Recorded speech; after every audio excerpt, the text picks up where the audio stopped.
After 21 months of construction, the world's first smart zero carbon container terminal in China's Tianjin port has been put into operation on Sunday. The terminal has a designed annual throughput of 2.5 million 20-foot equivalent units.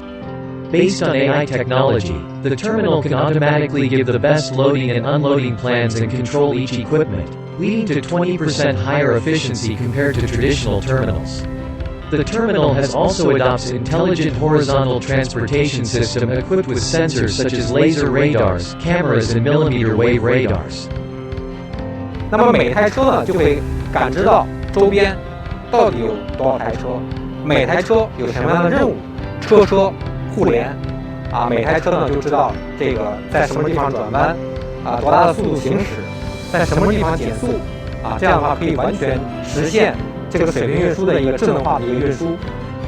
With 5G technology, Video navigation satellite system established at the terminal can help achieve high-precision positioning. The terminal is operated all by wind and photovoltaic power. Its energy consumption can be reduced by over 17% compared with traditional automated terminals.